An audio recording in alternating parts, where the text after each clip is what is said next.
Bonjour, je m'appelle Sandrine Dubouchet, j'ai 33 ans et suis l'heureuse maman de deux enfants, un garçon de 8 ans et une fille de 2 ans et demi. Je suis une ancienne assistante de direction, métier que j'ai exercé durant 10 ans dans l'industrie pharmaceutique. C'est à la naissance de mon fils que j'ai commencé à réfléchir à une reconversion pour plusieurs raisons, parvenir au mieux à concilier ma vie privée et ma vie professionnelle, exercer un métier épanouissant et dans lequel je trouve du sens, et aussi par soif d'autonomie et d'indépendance. Après un bilan de compétences et une formation de 4 mois au métier de baby planner pour lequel j'ai été certifiée par l'IABPP, l'Académie internationale des baby planners professionnels, est né un heureux événement qui est une activité de conseil aux futurs et jeunes parents. Mon rôle en tant que baby planner, autrement dit consultante périnatale, est d'informer et de conseiller les parents pendant la grossesse et après la naissance dans le but de les guider dans les différentes décisions qu'ils ont à prendre. Que ce soit pour se préparer au mieux à la naissance, les aider à choisir leur lieu de naissance ou à la rédaction par exemple d'un projet de naissance. Une fois le bébé né, comprendre ses rythmes d'éveil et de sommeil, gérer au mieux les pleurs, connaître les pratiques de maternage, en passant par l'événementiel, organiser une baby shower par exemple, ou encore d'un point de vue logistique, des conseils sur l'aménagement de la chambre du bébé, sur l'achat du matériel de puériculture, le mode de garde, etc. Alors le thème d'aujourd'hui est à quoi doit-on penser pour préparer l'arrivée de bébé en toute sérénité? C'est un vaste sujet puisque l'on a déjà tellement de choses à penser lorsque l'on est une femme, une épouse, une mère, une femme active, et la checklist s'allonge un peu plus lorsque l'on attend un heureux événement. Alors ce qu'il faut savoir, c'est qu'un début de grossesse commence déjà par un suivi médical assez strict, des rendez-vous obligatoires, 3 échographies minimum, des analyses de sang, d'urine, etc. Et c'est aussi des formalités administratives comme la déclaration de grossesse, l'éventuelle reconnaissance anticipée, les aides de la CAF selon vos ressources. Donc pour cette première étape, je pourrais éventuellement vous recommander d'avoir un minimum de rigueur et d'organisation. Peu après, il faudra réfléchir à votre inscription en maternité.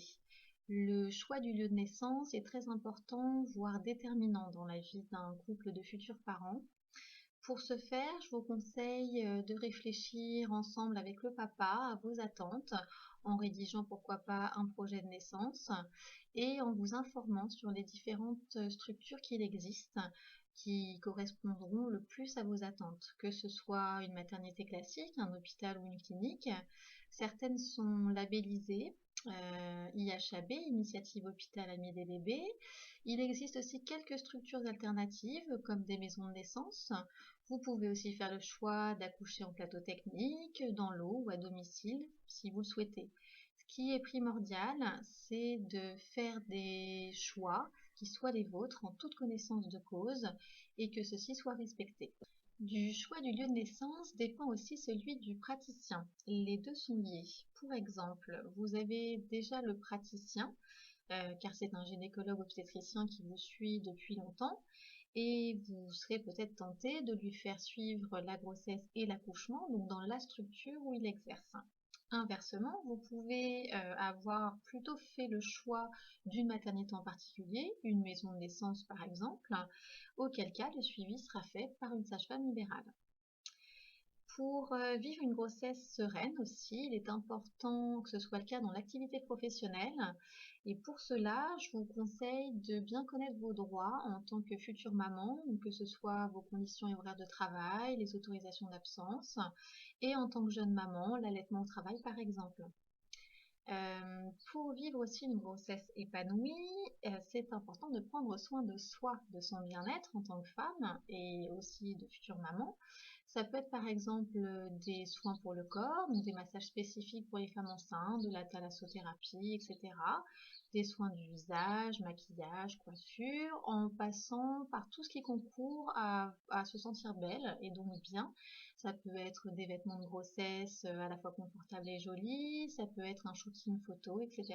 Vient ensuite la logistique et pour préparer l'arrivée de bébé en toute sérénité, mieux vaut l'anticiper.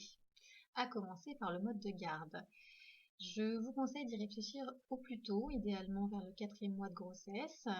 Avec le papa, réfléchissez bien à vos besoins personnels, vos horaires respectifs de travail, le budget que vous pourrez consacrer à la garde, la distance entre le lieu de domicile ou de travail et le lieu de garde. Et une fois votre décision prise, entamez les démarches sans attendre. L'achat du matériel de puériculture, auquel vous devrez aussi songer. Soyez méthodique pour ne rien oublier et puis judicieuse aussi pour acheter l'essentiel sans trop dépenser. Et puis vous devrez également aménager la chambre du bébé, une chambre jolie bien sûr, mais pensez aussi à favoriser un environnement sain et sécurisant, donc sécurisé. Vous devrez aussi vous préparer à l'accouchement. Je vous conseille de vous renseigner sur les différentes méthodes qu'il existe, près d'une quinzaine, et j'aurais tendance à recommander, même au multipart, d'en pratiquer au moins une, parce qu'elles permettent de s'informer sur la grossesse, de soulager certains maux, d'apprendre à maîtriser la douleur, de mieux se préparer à l'accouchement. Pour la douleur, je vous conseille aussi de vous renseigner sur les positions d'accouchement qui peuvent vous soulager et éventuellement accélérer le travail. Voilà entre autres tout ce à quoi l'on doit penser lorsque l'on attend un heureux événement et comment se préparer au mieux à l'accueillir. Un heureux événement Baby Planner peut vous aider à tout cela et bien plus encore.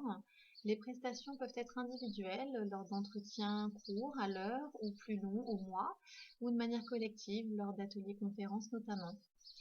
Pour tout renseignement, n'hésitez pas à me contacter. Vous trouverez toutes mes coordonnées sur un-heureux-événement.fr. Enfin, je remercie Femmes Modernes, grâce à qui j'ai pu réaliser cette vidéo pour vous aujourd'hui.